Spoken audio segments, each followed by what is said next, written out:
ॐ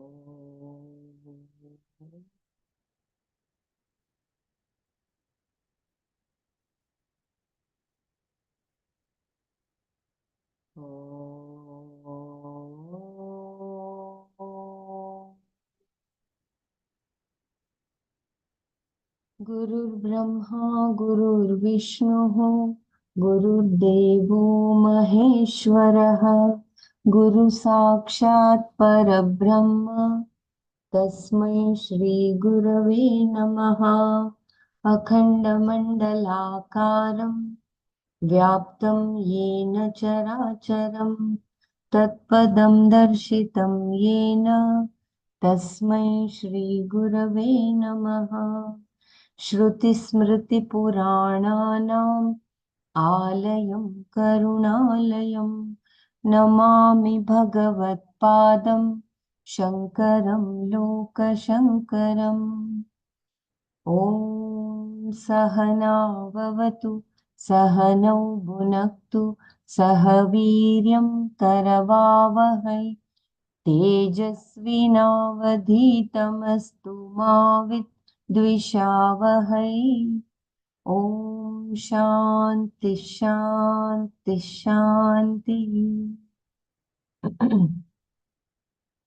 नारायणं नमस्कृत्य नरं चैव नरोत्तमं देवीं सरस्वतीं व्यासं ततो जयमुदीरये। ॐ श्रीकृष्ण परमात्मने नमः। अष्टादशोऽध्यायः मोक्षसंन्यासयोगः। श्रीभगवानुवाच यया धर्ममधर्मं च कार्यं चाकार्यमेव च अयथावत् प्रजानाति बुद्धि सा पार्थ राजसी। अधर्मं धर्ममिति या मन्यते तमसावृता सर्वार्थान् विपरीतांश्च बुद्धि सा पार्थ तामसी। धृत्या यया धारयते मनः प्राणेन्द्रियक्रियाः योगेनाव्यभिचारिण्या धृति सा पार्थ सात्विकी। यया तु धर्मकामार्थान् धृत्या धारयतेऽर्जुन प्रसङ्गेन फलाकाङ्क्षी धृति सा पार्थ राजसी। यया स्वप्नं भयं शोकं विषादं मदमेव च न विमुञ्चति दुर्मेधा धृति सा पार्थ तामसी। सुखं त्विदानीं त्रिविधं शृणु मे भरतर्षभ अभ्यासाद्रमते यत्र दुःखान्तं च निगच्छति यत्तदग्रे विषमिव परिणामे मृतोपमम्। तत्सुखं सात्विकं प्रोक्तम् आत्मबुद्धिः प्रसादजम् विषयेन्द्रियसंयोगाद्यत्तदग्रे मृतोपमम् परिणामे विषमिव तत्सुखं राजसं स्मृतम् यदग्रे चानुबन्धे च सुखं मोहनमात्मनम् सुखं मोहनमात्मनः निद्रालस्य प्रमादोत्थं तत्तामसमुदाहृतम् न तदस्ति पृथिव्यां वा दिवि देवेषु वा पुनः सत्वं प्रकृतिजैर्मुक्तं यदेभिः स्यात्रिभिर्गुणैः ब्राह्मणक्षत्रियवीशां शूद्राणां च परन्तप कर्माणि प्रविभक्तानि स्वभावप्रभवैर्गुणैः शमोदमस्तप शौचं क्षान्तिरार्जवमेव च ज्ञानं विज्ञानमास्तिक्यं ब्रह्म कर्म स्वभावजम् शौर्यं तेजो धृतिर्दाक्ष्यं शौर्यं तेजो धृतिर्दाक्ष्यं युद्धे चाप्यपलायनं दानमीश्वरभावश्च क्षात्रं कर्म स्वभावजं कृषिगौरव कृषिगौरक्षवाणिज्यं वैश्यकर्म स्वभावजम् परिचर्यात्मकं कर्म शूद्रस्यापि स्वभावजम् स्वे स्वे कर्मण्यभिरतः संसिद्धिं लभते नरः स्वकर्मनिरत सिद्धिं यथा विन्दति तच्छृणु यत्तः प्रवृत्तिर्भूतानां येन सर्वमिदं ततं स्वकर्मणा तमभ्यर्च्य सिद्धिं विन्दति मानवः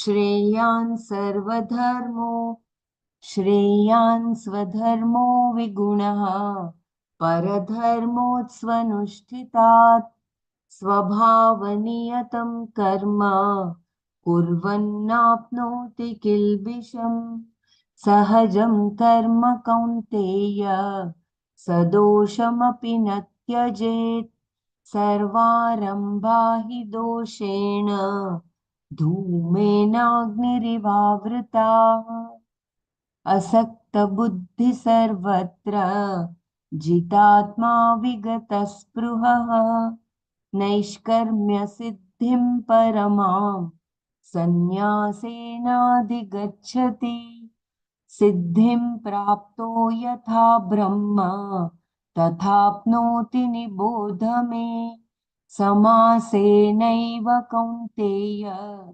निष्ठा ज्ञानस्य या परा ॐ तत्सत् सर्वं श्रीकृष्णार्पणमस्तु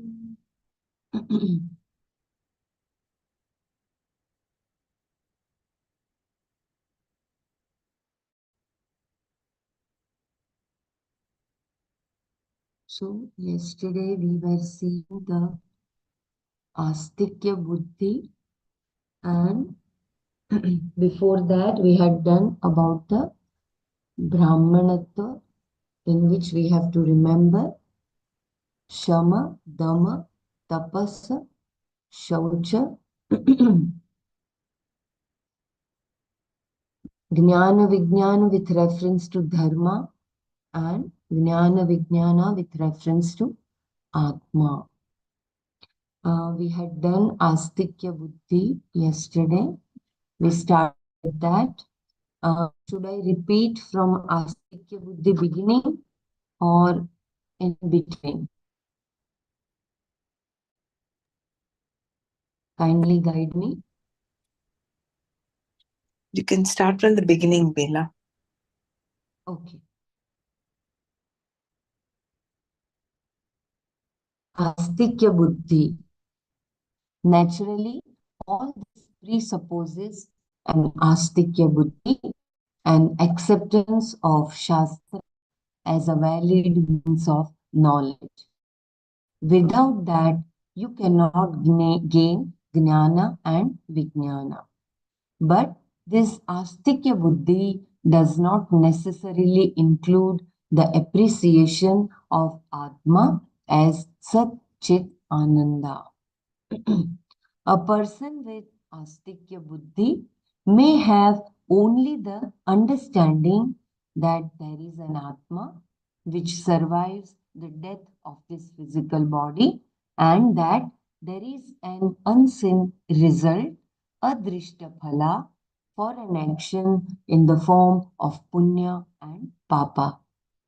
And he also has the understanding that without the clear knowledge that Atma is Satchidanand, this Adrishta Phala accrues to him in another life.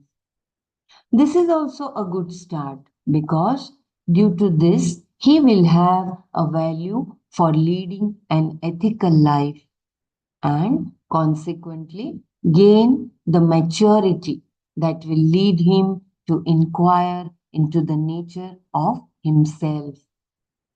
Being an astika, he will look up to the Shastra as a means for that. Even though he may not understand what Shastra says, what it says is accepted as true and he makes an attempt to understand that. Once he understands what it says about Atma, he no longer has simply an astikya buddhi but knowledge. Such astikya buddhi will continue with reference to things that will always be remote, nitya paroksha, like heaven, etc. But once you know the nature of Atma, the Shraddha one has now is different. This Shraddha is different from the Shraddha of the Astikya Buddhi because there is no promise here that you will become Brahman later. The Shastra says you are Brahman. If you don't think so, well, that is why the Shastra is telling you. The one who has this Astikya Buddhi will try to understand that. And naturally, it is a thing to be understood right now. Therefore, this Shraddha with reference to Atma being Brahman is a different type of Shraddha. It is the Shraddha in the Pramanya of the Shastra, which is nothing but the Shraddha in the veracity of the Shastra and in its capacity to reveal Atma. This gives me the attitude to allow the words of the Shastra to operate and do the magic that they have to do. Being a means of knowledge, pramana, the Shastra has to work independently of every other pramana. This is true of any pramana. Only the eyes can see and only the ears can hear.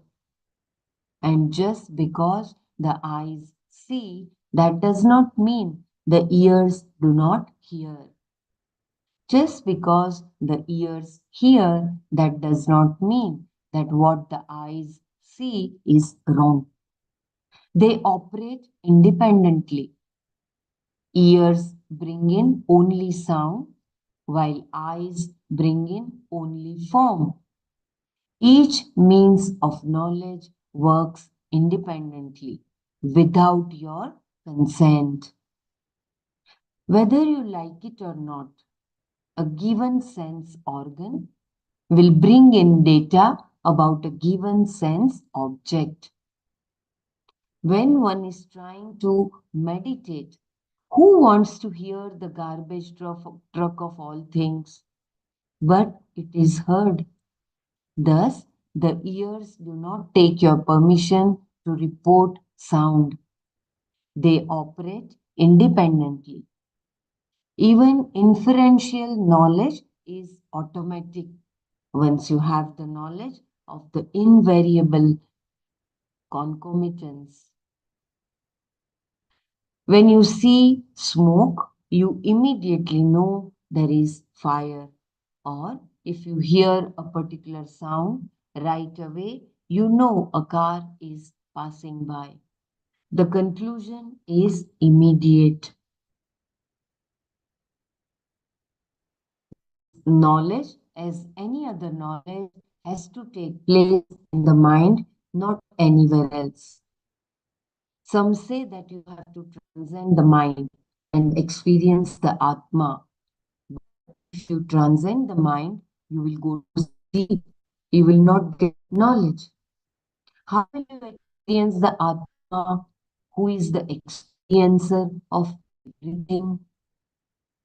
If transcending the mind is enlightenment. Oh, Kshamya, this continuation, I read once again. This knowledge, as any other knowledge, has to take place in the mind, not anywhere else. Some say that you have to transcend the mind and experience the Atma. But if you transcend the mind, you will go to sleep. You will not get the knowledge. How will you experience the Atma, who is the experiencer of everything, if transcending the mind is enlightenment? I would have woken up from sleep as a wise man, a Buddha, long ago. Nobody became wiser just because he slept. Knowledge has to take place in the mind, nowhere else. Atma itself does not require any knowledge because it has no bondage to get rid of by knowledge. It is always free. The body also has no problem about being mortal, etc. because it does not have any I sense, Atma Buddhi. Being inert, Jada, it has no problem. Nor does the mind have any problem. It is purely an instrument for knowing and is free from the problem of being small or limited in any way. Then who has the problem? It is the confused pramata, the knower who does not recognize as Atma as it is. The buddhi has confusion, and that is the problem. How are you going to solve this problem? Experience alone does not teach you anything. You can only learn from it to the extent that you can interpret it properly. And that depends on what you already know. It is not possible to interpret any experience beyond the understanding you already have. If I only know myself as an idiot, every interpretation I make will only confirm how idiotic I have been. The helplessness is very clear. Therefore, the Veda has to be taken as an independent pramana. How? Suppose I hold up a crystal and say, this is a rabbit. Now you want your Swamiji to be right because you want to think that at least somebody can be right. But then, not only do I say it is a rabbit, but I go on and on describing its color and so on and asking it to sit still. What will you think? As much as you may want to believe it is a rabbit, you cannot. Why? Because it contradicts your perception. When there is a doubt about anything, only a pramana is valid. And here, what is being said contradicts the pramana of sight.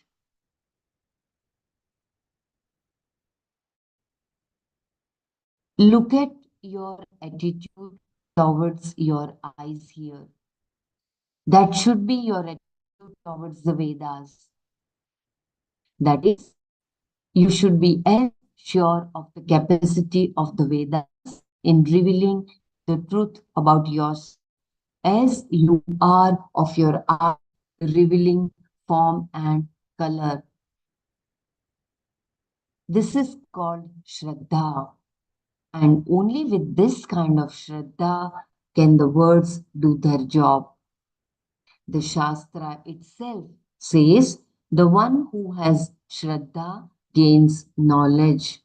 Shraddhavan labhate jnanam.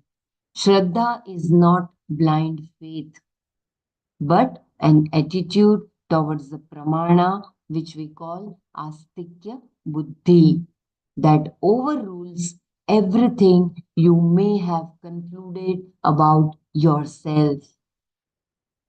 I thought I was a mortal. Then, when I listen to the words of the Shastra, I see that I have been wrong.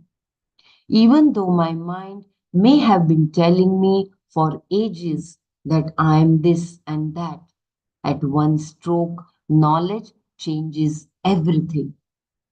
The entire humanity thought that the sun traveled from east to west. Only one person said it was not true, but he was right.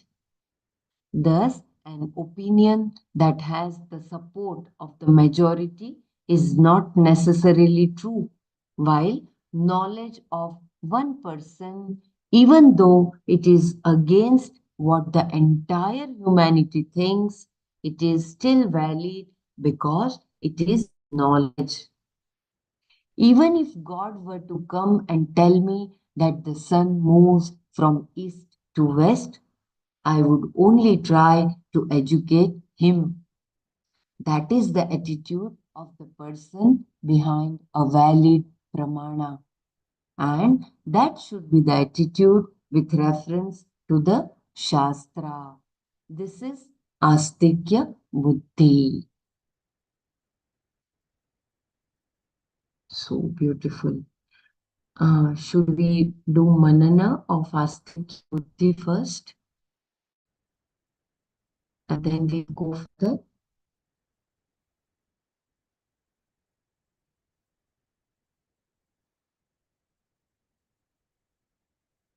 So it is the through the pramana we have to accept that through and the pramana from the shastra we accept that I am not mortal, and that pramana, those words are not like other sense perceptions what we have, but it is at the end it is Swamiji telling that the way when we see something and we believe, accept the form, color, everything, in the same way we have to accept the Shastra Pramana also.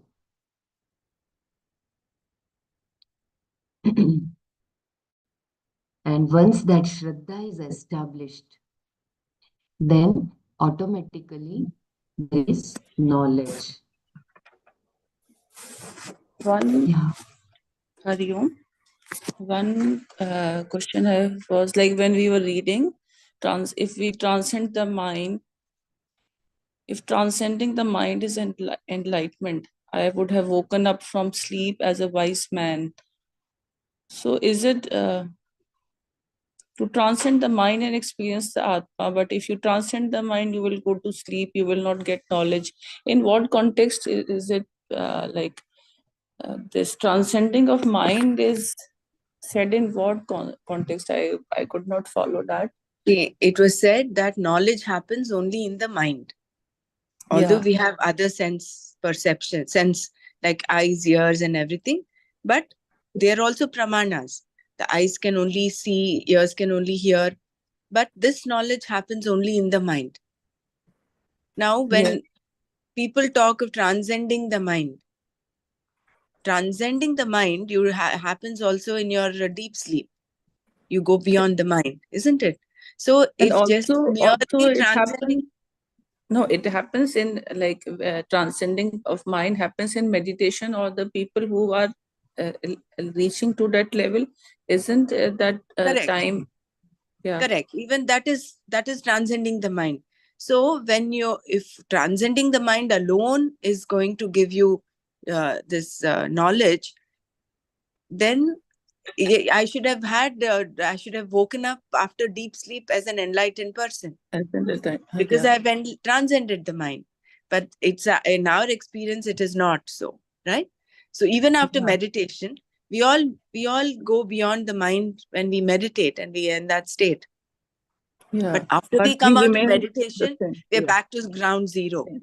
Yeah, which right. means transcending the mind alone is not the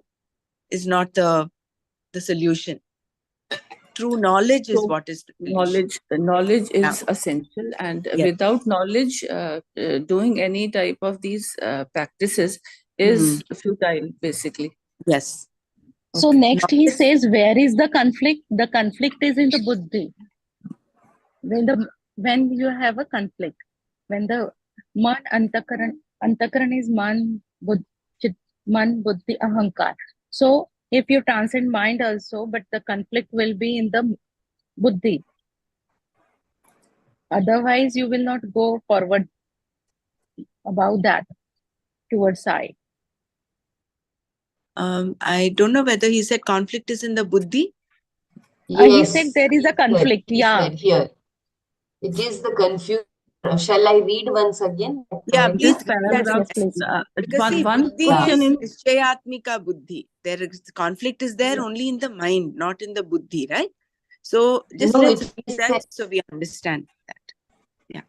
one thing, one Buddhi, thing more in this paragraph. buddhi will become nishatmika, means steady once it transcends everything, and then it will be firm. I think so. Sorry. One question more in this paragraph, like Atma itself does not require any knowledge because it has no bondage to get rid of by knowledge. These are two contrary things. If we see some Maharishi, some Brahmrishi, they were not so educated like the Rahim and these type of rishis. They were not. They were not so learned as a text Vedas wise. They were in bhakti, and then also they got enlightenment. So this statement that Atma itself does not require any knowledge because it has no bondage to get rid of by knowledge. It is always free. So when we read these two things, no, they like there's I feel like something we are misinterpreting somewhere. But the knowledge is Tattvamasi is the only knowledge, right? For for them, they need not have read books like us. So many years we are still reading, but Yeah. we are not understanding. That one sentence or the two words, three words were enough for them to understand what it means. But then we are reading that to transcend the mind, you have to have you like to transcend and to get enlightenment, you need knowledge, and it is Yeah, only knowledge is only that, no? What He said what also we are reading direct knowledge should be repeatedly, there. Yeah. it is just these things, and for them, they need not even had to listen from anybody. It was within them.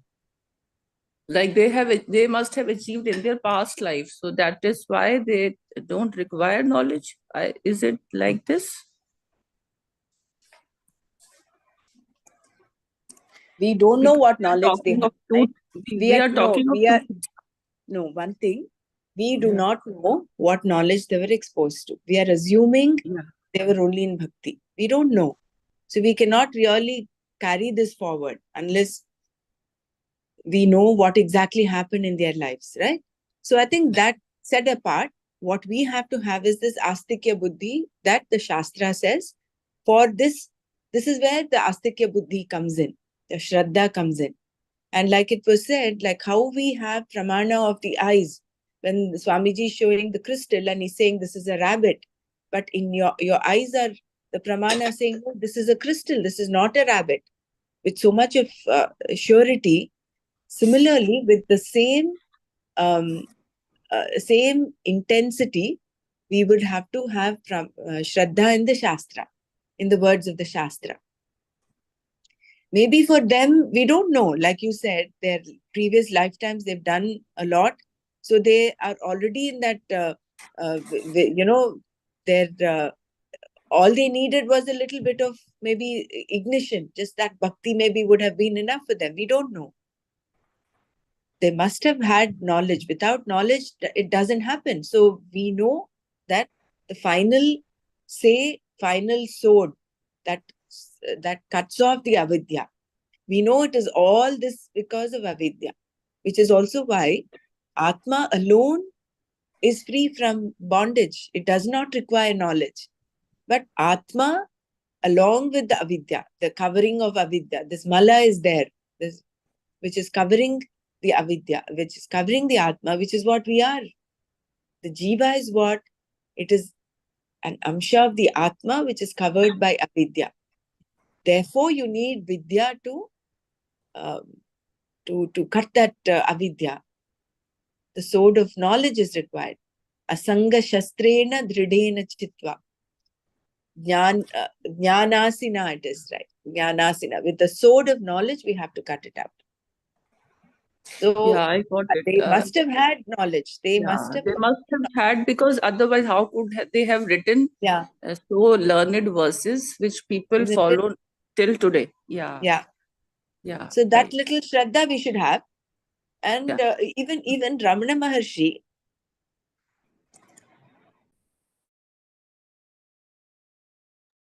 Ramana Maharshi was a man of few words. He would only ask if anybody came to him. So ask who is asking this. So there was vichara, there was knowledge there.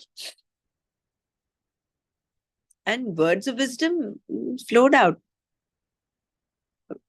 Although, albeit not as vocal as everybody was, but he did. So they are, I think, like these examples of these sages are those that have done enough in their previous lifetimes. And all they needed was that little, just that ignition. And then that's it, they're enlightened. So we are still in the preparatory stage, maybe KG1, KG2, or first stand, wherever you want to consider we are. But we are on the path and we are guaranteed. We don't need to worry. Even that Shastra tells. So even there, we need to have Shraddha. Oh, when will I get moksha? I want to get it in this lifetime. We know Krishna himself has said, Bhagwan has said, you would not go, you will not devolve, you will only evolve.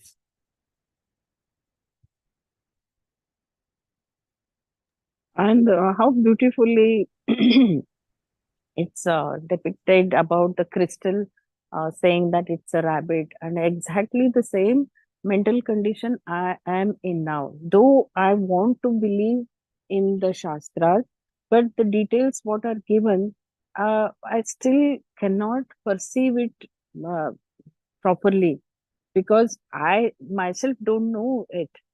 Like the eyes see, beautifully it is depicted the how the mind of a what you call sadhak, who is on the path, who has shraddha, but still he doesn't have the understanding of atma. Beautifully given the example.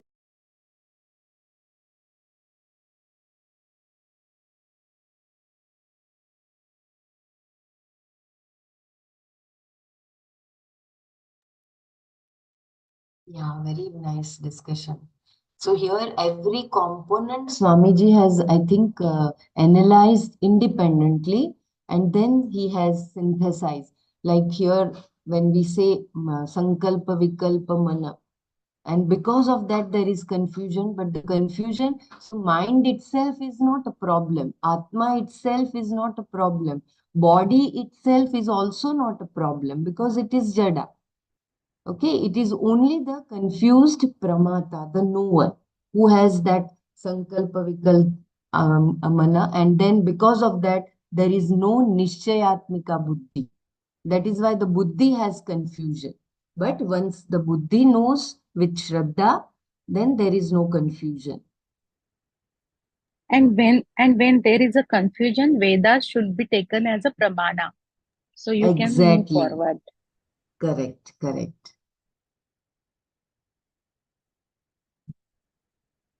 And what is the definition of Shraddha? It is Guru Vedanta Vakyeshu Vishwasaha Shraddha. Guru Mhm. Vedanta Vakyeshu. So we all have that Idrishya. Shraddha, otherwise we will not be here, no?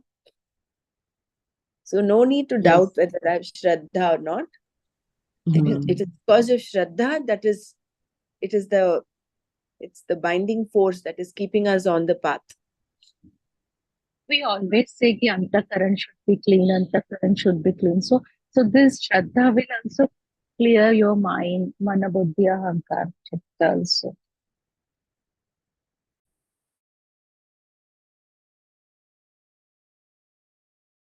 Yeah, Dr. Renu says Vedas were downloaded by divine to those who wrote it, and Vedavyasa composed it for us. So trust the Vedas as such.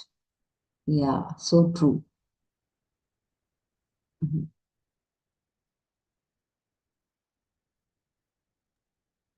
It is like that uh, woven piece of cloth that is handed over by the great grandmother to her daughter, and it comes down. And this granddaughter is told by her mother, and she keeps it in the altar. She tells her, she asks her, "What is this?" And she tells her, "This is what my great great grandmother gave." The daughter asks, "Did you see her?" She says, "No." "How do you know then she did it?" "It is because I was told by my mother." And then that. So how does she know that that is the element of faith? You've not seen it, but your pending inquiry, you're believing it. It is not blind belief again. Which is why you take the words of the Shastra and you're supposed to do vichara on that. Using your viveka. Shabda Pramana. Yeah. And sometime back, I think we were discussing about those that are blind, those that are deaf will not be able to get enlightened. We were talking in some context, I think, when we talked of Shabda Pramana as the last, the penultimate Pramana. Then, I think there was a question raised. So that means people who are deaf cannot get enlightened.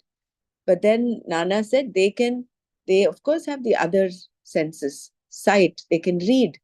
Through reading also they get knowledge. So knowledge, from how we get the knowledge, is not as important as getting the knowledge itself. Here also they cleared, no? So your ears are hearing, but what your eyes are seeing, can you read that two lines? Means they independently work. And so they synthesize what is correct. You can see forms from the eyes. What you see, it may be correct, but ears, what you hear may not be the correct. Can you read that 4 lines? Yes, here. Being a means of knowledge, Pramana, the Shastra, has to work independently of every other Pramana. This is true of any Pramana. Only the eyes can see and only the ears can hear. And just because the eyes see, that does not mean the ears do not hear. Just because the ears hear, that does not mean that what the eyes see is wrong. They operate independently. Ears bring in only sound, while eyes bring in only form. Each means of knowledge works independently without your consent. Whether you like it or not, a given sense organ will bring in data about a given sense object. When one is trying to meditate, who wants to hear the garbage truck of all things? But it is heard. Thus, the ears do not take your permission to report sound. They operate independently. Even inferential knowledge is automatic. But once you have the knowledge of the invariable concomitants. When you see the smoke, you immediately know there is fire. Or if you hear a particular sound, right away you know a car is passing by. The conclusion is immediate.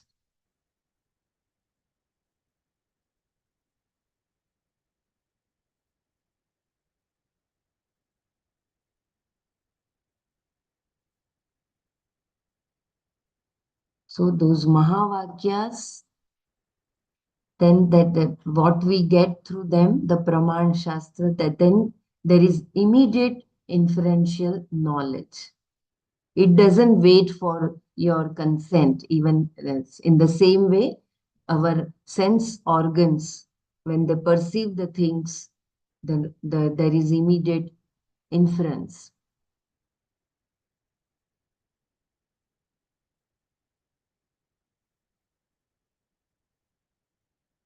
So very nice.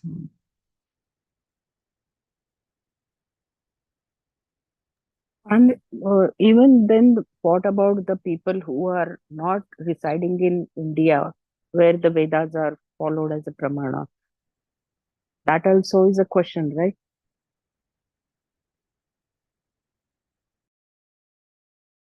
Does that mean they don't get enlightened? No, they read even it doesn't have any boundary, you know. If you see in Germany and other, they have Sanskrit Vidyapits where they That's read right, the but Shastra.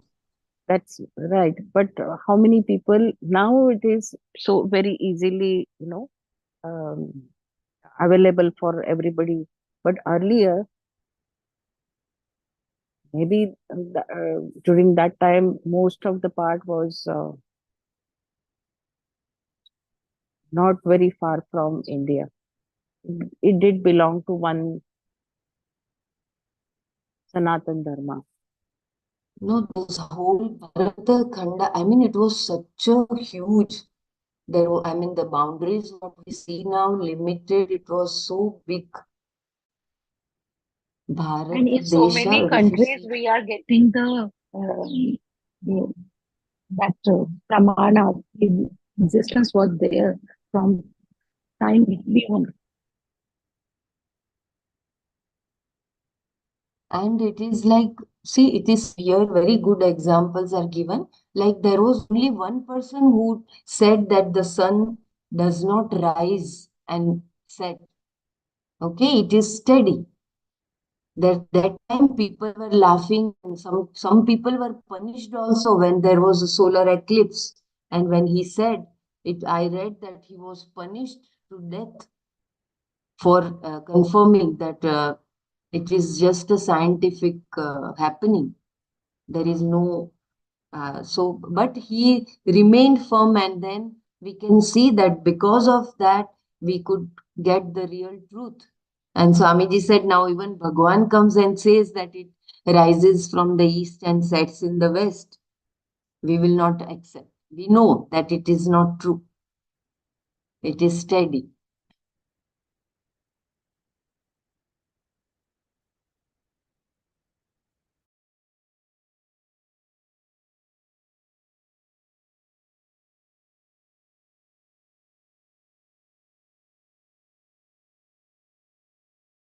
So the conclusion here is that we have to have that astikya buddhi for the Shastra Pramana.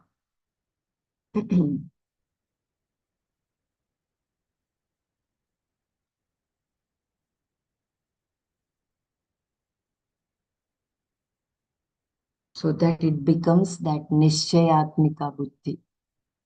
So there will be no confusion. Anyone would like to share? Or we can read further.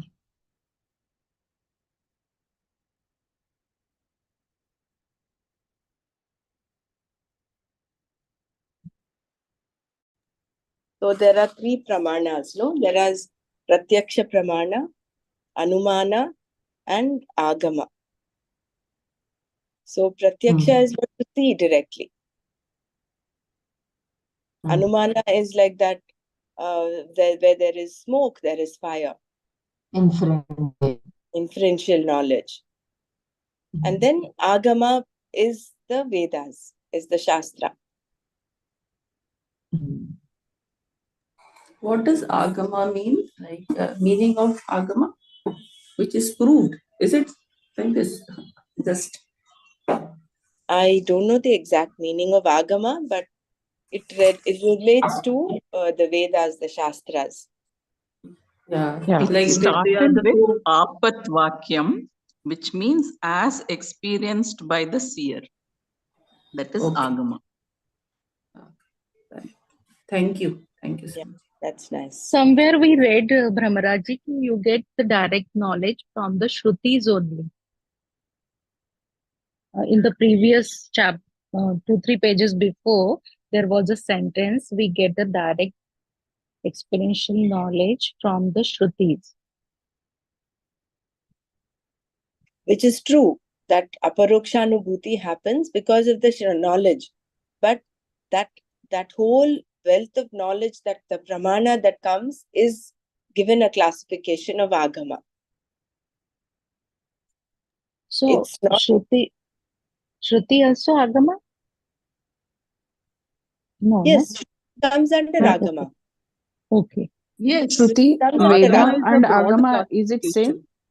classification. It is a broad classification. No? It's like Shruti and Smriti, they are these things. The Shruti is Vedas.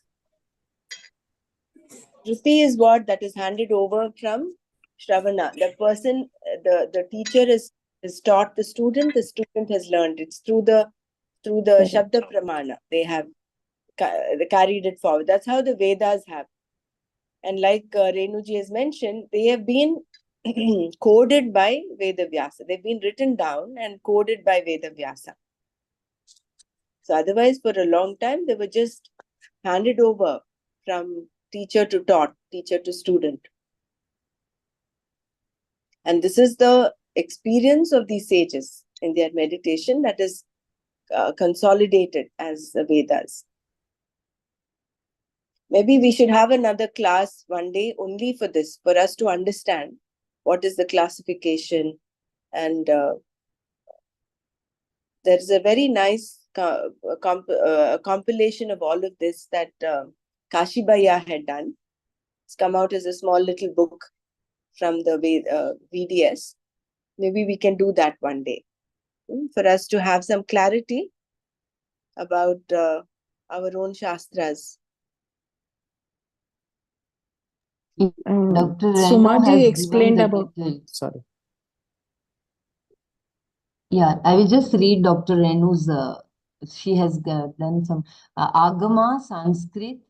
Agam is derived from the verb root gam, that meaning to go, and the preposition a meaning toward, and refers to scriptures as that which has come down. Agama literally means tradition and refers to precepts and doctrines that have come down as tradition. Yeah, Mrinalji, please go ahead. I was about to ask Sumaji to explain the Agama again, but I got the answer. Thank you. Yeah, it is the thing that is experienced by the seer, which is handed down. So that is called Apatvakyam, and the collection is Agama. Agama Shastra. Thank Many you. seers got that experience, no? And they shared. That's why Veda as a pramana is so important. Because that is experienced by someone else before. And that is why there is no one person who is the originator of the Sanatana Dharma. That's why it's called the eternal wisdom, eternal Dharma.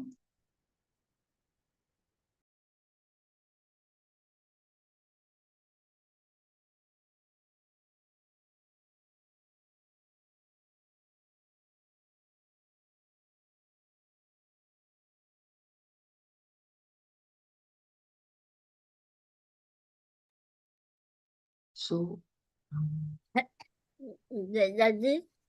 Yeah. yeah, I will read. Although the Trika Shastra in the form of Agama Shastra is said to have existed eternally, the founder of the system is considered Vasugupta, 850 AD, to whom the Shiva Sutras were revealed.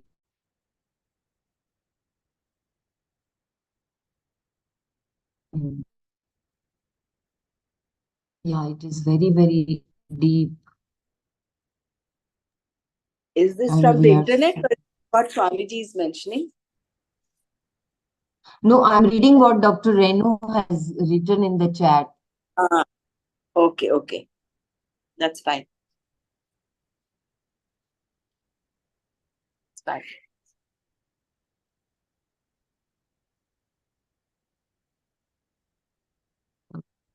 Should I read further? Yeah, we can go back to the text. Yeah. So that was about Dastikya Buddhi. Very beautiful analysis. This is the difference between Vedanta and religious theology.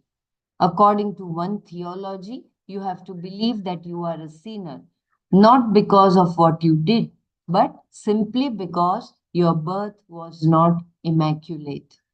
Then, once you believe this, you have to believe that you can remove this sin by baptism, or that you can remove the sin of the wrongs you have done here through confession and penance. Generally, people have a firmer belief in the first part than the second. I, Swamiji, once had someone consult me who, in spite of going to confession, still felt guilty. He came to me to find out how to get rid of his guilt. That means he did not have the same degree of faith in the efficacy of confession as he did in his being a sinner. Both are created by the theology. Then there are beliefs that you have to be buried after dying in order to get to heaven, or that if you do not accept a certain belief, there is no possibility of going to heaven, or that after dying, God is going to sit in judgment of you. I thought God was one person who would not be judgmental, but would be someone I could go to with an open heart, just as I am, and be totally accommodated. Now I learn, even though He has created all this, He judges whom He is going to save and whom He is going to condemn. We would be better off without such a God. A simple human being is better than that. All these attributes that we have been discussing belong to a Brahmana. Now you can understand why a Brahmana is the one who is considered qualified for Vedanta. It is said in the Shruti, that is Mandukya Mundakopanishad.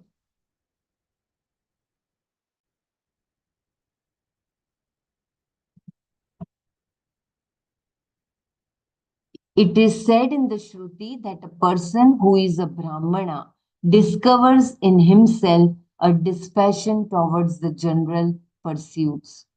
After examining carefully the experiences gathered through action, he understands that what is not created is not going to be accomplished by action.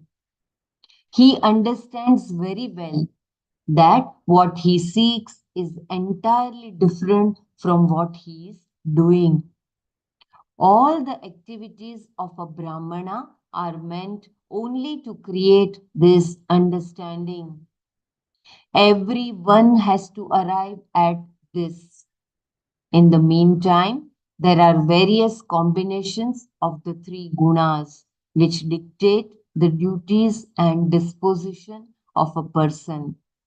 Let us see what they are for Kshatriya, for whom Rajas is predominant and Sattva is secondary. So far, only about the Brahmana and his Sattvic aspect is beautifully analyzed.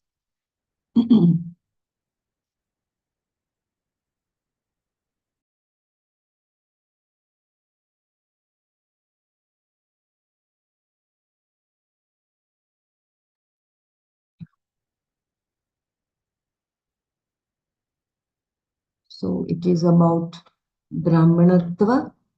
Everyone has to have that. We must remember those qualities, Shama, Dama, Tapas. Let us all recall, please. Arjavam, then Shama, Tapas, Jnana with reference to Dharma, Jnana with reference to Atma, Shaucham. Am I missing anything? And this Shastra Pramana and Shraddha in the Shastra Pramana. I'm sorry, I could not hear Brahmaraji. Astikya buddhi. Astikya Buddhi, yeah. So that was about the Brahmanatva which everyone must possess through his karma.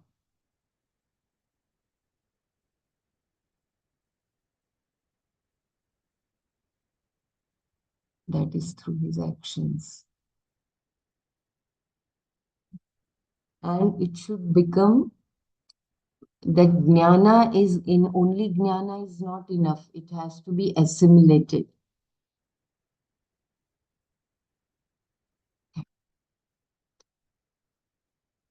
Yeah, I will go further. Anyone who would like to share or add anything which was missed out?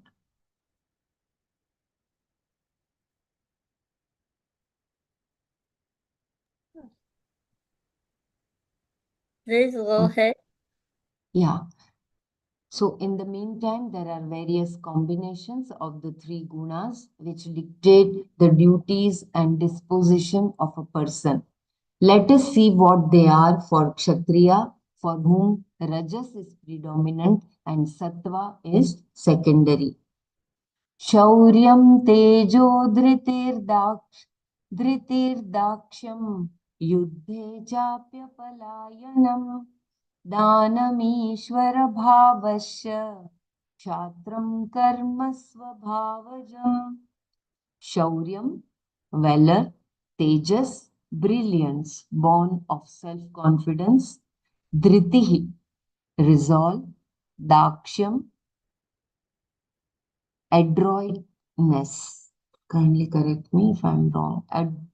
Adroitness. Yuddhe cha api, from a battle, apalayanam, not running away. Danam, giving, Ishvara bhavaha cha, and overlordship or leadership. Swabhavajam, born of nature. Kshatram karma is Kshatriya karma. Shauryam, tejas, dhrihi, daksham, युद्धे च अपि अपलायनम दानम ईश्वर भावः च स्वभावजं क्षात्रम कर्म. Valor, self-confidence, resolve. There is notification of. I read once again. Valor, self-confidence, resolve, adroitness, not running from conflict, giving and overlordship, leadership are the naturally born duties and disposition of a Kshatriya. I read once again. Valor, self-confidence, resolve, adroitness, not running from conflict, giving and overlordship, leadership are the naturally born duties and disposition of a Kshatriya.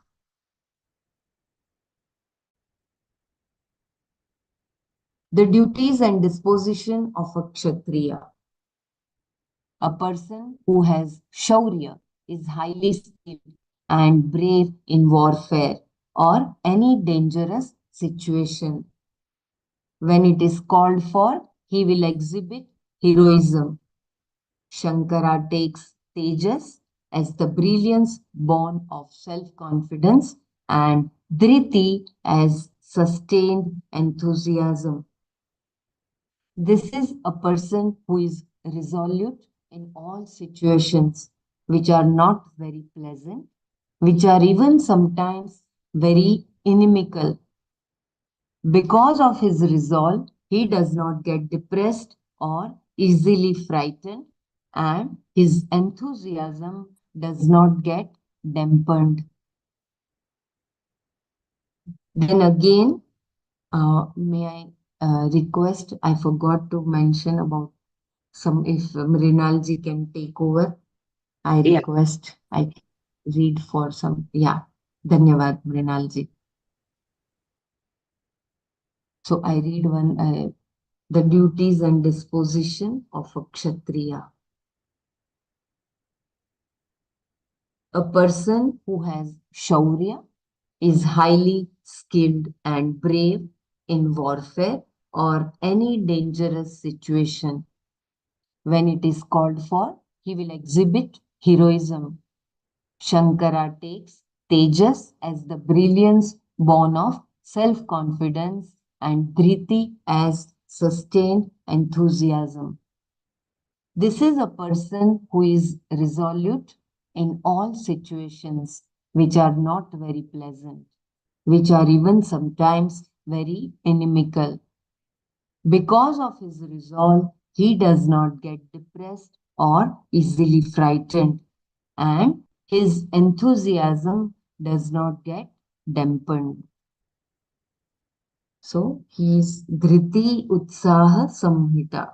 He is born with that Dhriti and Utsaha and that Atma Vishwas also. Yeah, Mrinalji, kindly take over. It is page 260.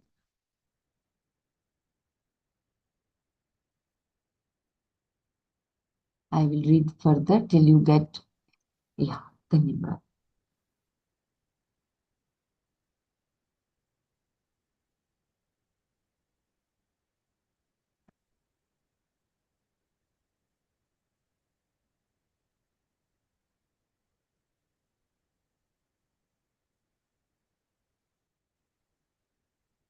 $260. Yeah, here only. Dhanyavad.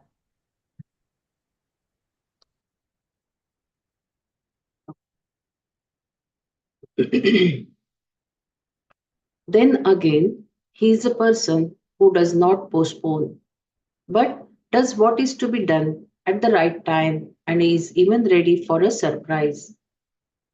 If a situation suddenly arises, which was not expected at all, he could regroup his resources, entirely change his plan, and then face the situation without being confused. Excuse me. In the battlefield, this happens all the time, and life itself is a battlefield. Some people can only operate when they have a plan, and everything happens according to that plan. If a plan is changed, they get completely unnerved and are incapable of facing the new situation. Unless they are able to control the situation, they panic and cannot function because of, because of a deep rooted fear and insecurity. The readiness to change, completely reshuffle your ideas, marshal your resources, and face the situation as they arrive is what we call daksha. This is the capacity to face a situation, however unfamiliar it is, however threatening it is, and just do what is to be done. Sometimes you have to retreat. You may lose the battle, but still you win the war. Read the paragraph again. Then again, he is a person who does not postpone, but does what is to be done at the right time and is even ready for a surprise. If a situation suddenly arises, which was not expected at all, he could regroup his resources, entirely change his plan, and then face the situation without being confused. In the battlefield, this happens all the time, and life itself is a battlefield. Some people can only operate when they have a plan and everything happens according to that plan. If the plan is changed, they get completely unnerved and are incapable of facing the new situation. Unless they are able to control the situation, they panic and cannot function because of a deep rooted fear and insecurity. The readiness to change, completely reshuffle your ideas, marshal your resources, and face the situation as they arrive is what we call daksha. This is the capacity to face a situation, however unfamiliar it is, however threatening it is, and just do what is to be done. Sometimes you have to retreat. You may lose the battle, but still you win the war.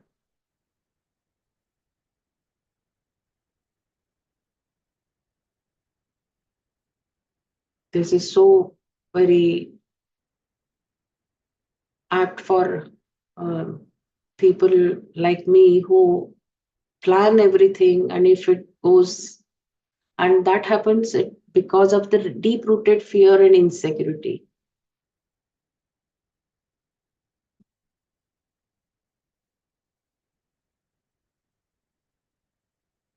If I'm permitted, can I share my experience uh, very quickly?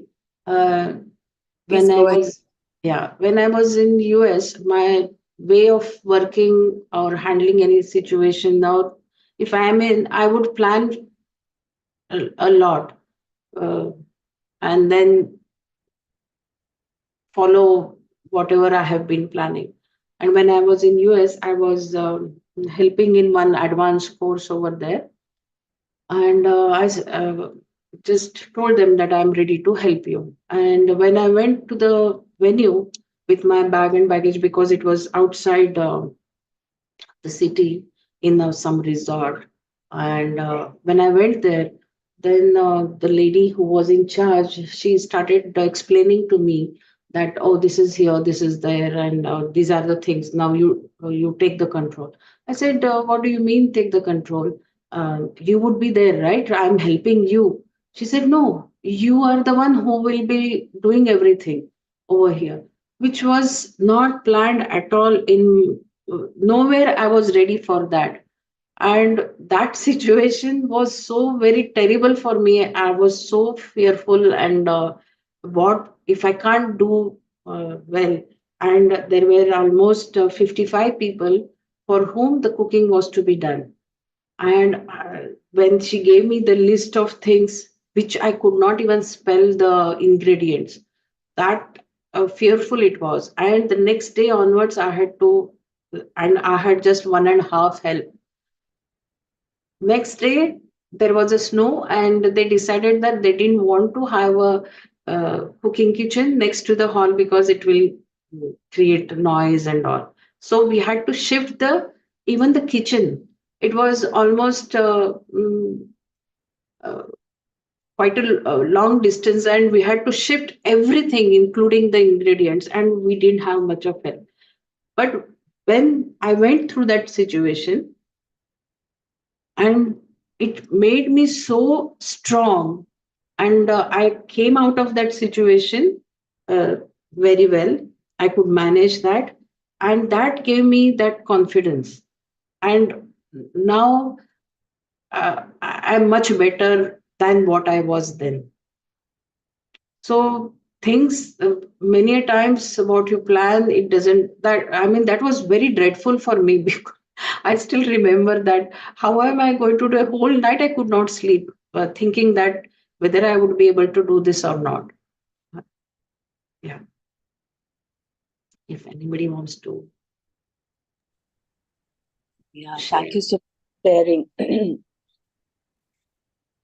So Daksha is that ability in us, that is a feature of a Kshatriya who is able to come out of his comfort zone and then do things that don't go according to plan, because he has that inner strength. Now that you've gone through this, any other situation that comes by that is not according to your plan, because of your past experience, you're able to go forward because you have that confidence in you that yes, I did this before, it should not be a problem, I'll do it again.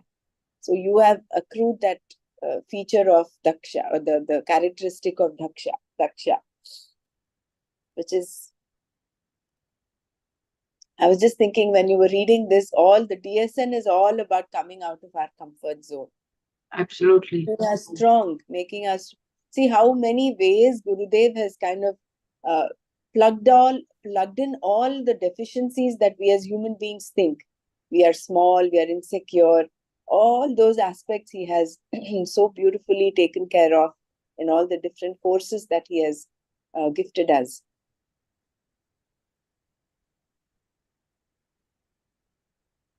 And I remember it was snowing that morning, and I was with the thin t-shirt moving the stuff from here to there and still sweating.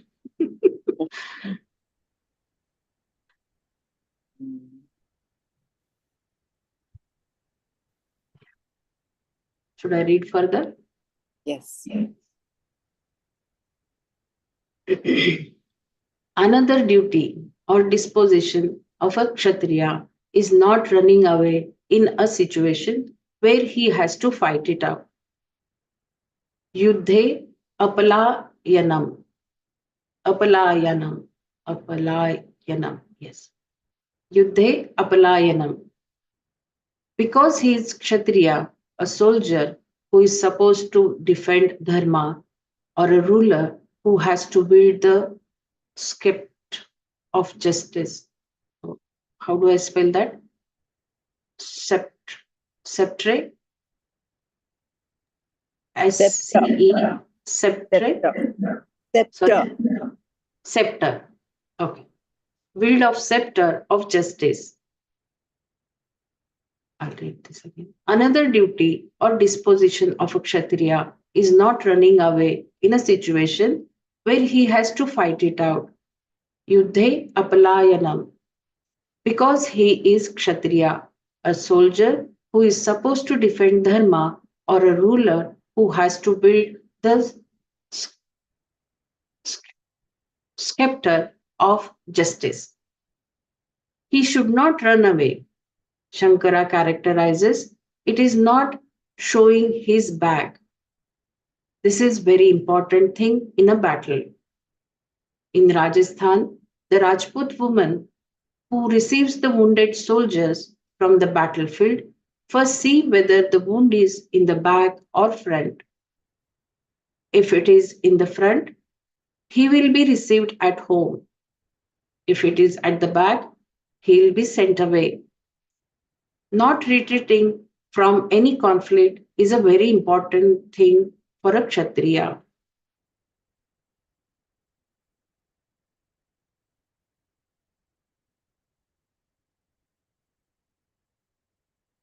Giving dana is also important. Shankara gives a beautiful description of dana here. He defines it as a deya draveshu mukta hastata. Deya draveshu mukta hastata. The nature of having a free hand with the reference to things that are to be given. In general, dana means giving. But as we have seen, there are a number of factors involved. Giving implies certain things that are to be given, the appropriate time and place for it, and the people who deserve to receive from you. When you give in these situations, your hand should not be tied. You give with a free hand, no strings attached. because you are not tied down by any kind of consideration. You can be reckless. This is dana. If you are always worried about what will happen, it is impossible to give in this way. You have to be a little bit reckless, though not totally reckless, because then you will have to beg for yourself. But a certain degree of recklessness is necessary. When somebody has to part with something, and that recklessness is called Shankara, free handedness, Mukta Hastata.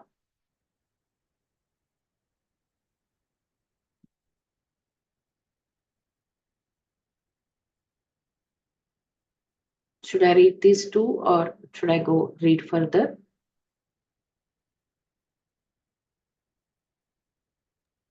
I think you can read further. A Kshatriya is natural leader and thus has a Swabhavaja, natural overlordship, which Shankara says is making his ruling power evident to those who are to be governed. As a ruler, he has to make it clear that he is in charge and see to it that his intentions are understood. The duty of a Kshatriya is definitely to govern, and if he is a Kshatriya by guna, this is very natural to him. When Rajas is predominant, the Sattva is second. It would be his natural tendency to rule. Because he has Sattva, he will not be self centered, but will have a community ego or an ideological ego. He will be ready to sacrifice his family and his own comforts to fulfill that ideology. Any idealist is a Kshatriya if he acts upon his ideology. The problem is he does not see beyond the ideal, but thinks that it is everything. This is nobility in his thinking because of Sattva, but it is not complete because of the presence of Rajas.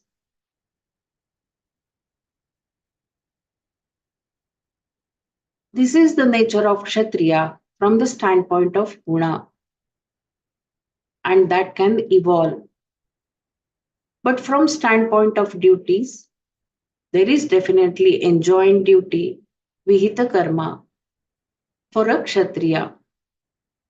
Being born in a particular family, you know exactly what is to be done. It becomes very visible when, even when you are young, and therefore you do not have the problem of competition or aggressiveness. It is an entirely different disposition wherein you do what is to be done and grow to be a Brahmana or a Kshatriya by guna. That is an excellent system for inner growth. The structure which made this possible is not available now. So we have to edit the meaning of these verses properly and understand the spirit of it. What is to be done in a given situation? I do, and I do it as yoga. Bhagwan will talk about this later. First, he talks about the duties and later about the usefulness of those duties.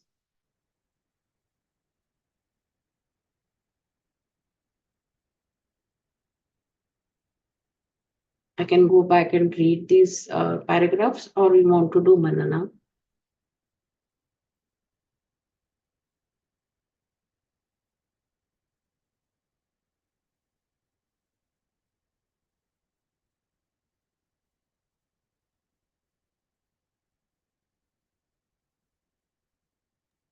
Yeah, I think we can do Manana. We have another few minutes left, no? Yeah.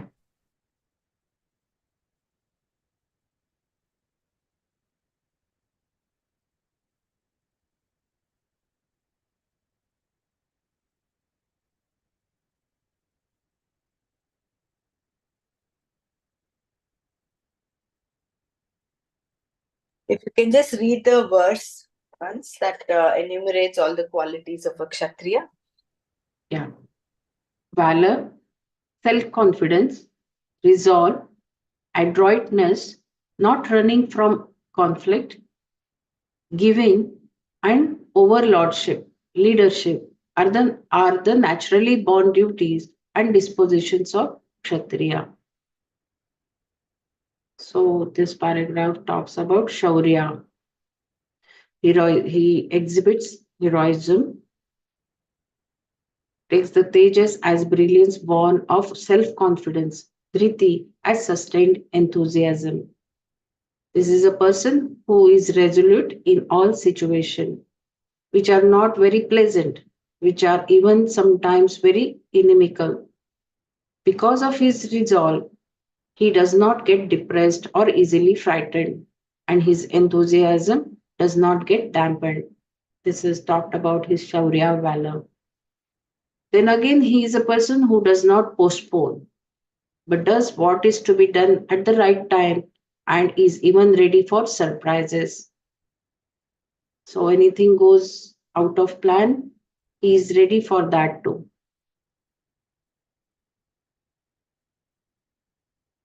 When if the plan is changed, they get completely unnerved and are incapable of facing the new situation.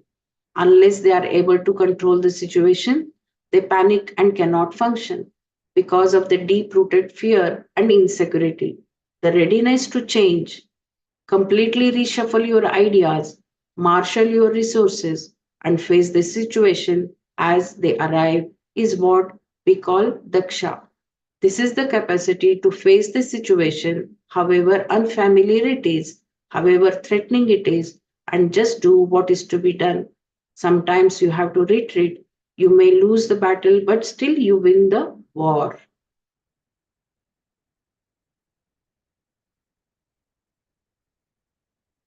And another is not disposition of Kshatriya is not running away from the situation where he has to fight it out. Yuddhe apala yanam. Because he is a Kshatriya, a soldier who is supposed to defend Dharma, or ruler who has to wield the scepter of justice. He should not run away, not showing his back. This is very important thing in a battle. And that's why Rajput women, whoever was wounded on his back, they would send him back to the battleground. Giving dana is talked about, and how dana should be given recklessly, without tying your hands, and how the dana should be given. Giving implies certain things that are to be given, the appropriate time, place for it, and the people who deserve to receive from you. When you give these in these situations, your hands should not be tied. You give with the free hand, no strings attached, because you are not tied down by kind of consideration. You can be reckless. This is dana. Again, Swamiji cautions us. You have to be little bit reckless, though not totally reckless, because then you will have to beg for yourself. But certain degree of recklessness is necessary. This is called Mukta Hastata. A Kshatriya is natural leader and thus a Swabhavaja, natural overlordship, which Shankara says is making his ruling power evident to those who are to be governed. A ruler, he has to make it clear that he is in charge and see to it that his intentions are understood.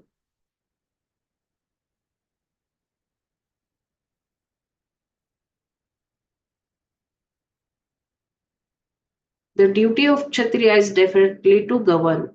And if he is a Kshatriya by Guna, this is very natural to him. When the Rajas is predominant, and sattva is second, it would be his natural tendency to rule. Because he has sattva, he will not be self-centered, but will have community ego or an ideological ego. He will be ready to sacrifice his family and his own comfort to fulfill that ideology. He will be ready to sacrifice. Okay. Any idealist is a Kshatriya if he acts upon his ideology. I can think of example of Modi ji over here.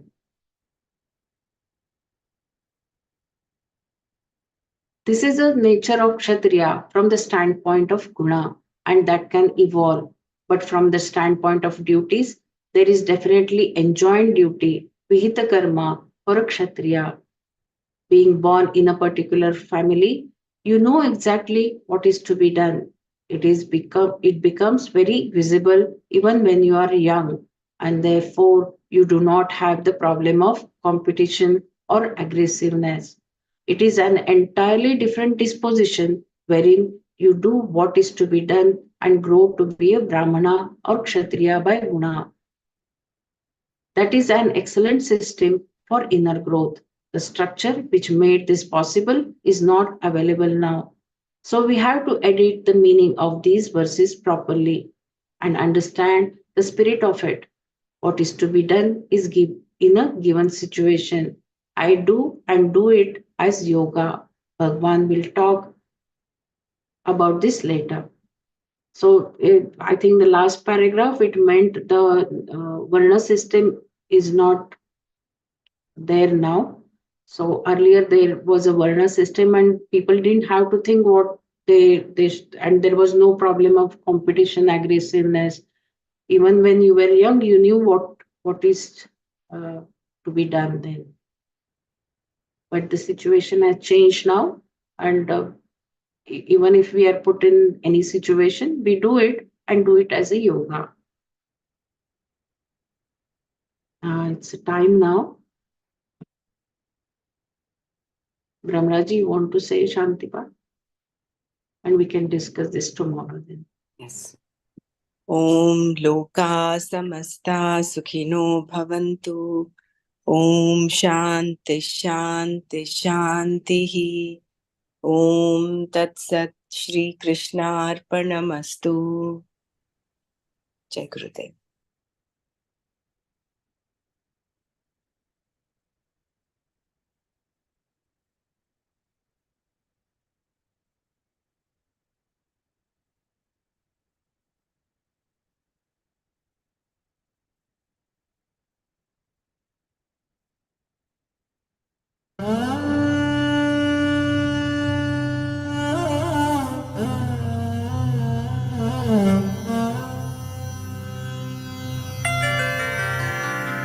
निरुपमनित्यनिरंशकेऽप्यखण्डे वैचिति सर्वविकल्पनादिशून्ये घटयति Jagdish जीवभेदम् त्वघटितघटना पटीयसी माया त्वघटितघटना पटीयसी माया श्रुतिशतनिगमान्तशोधकानपि अहह धनादिनिदर्शनेन सद्यः कलुषयति चतुष्पदाद्यभिन्ना न घटितघटना पडीयसी माया सुखचिदखण्डविबोधमद्वितीयम् वियदनलादिविनिर्मिक्ते नियोज्य भ्रमयति भवसागरे नितान्तम्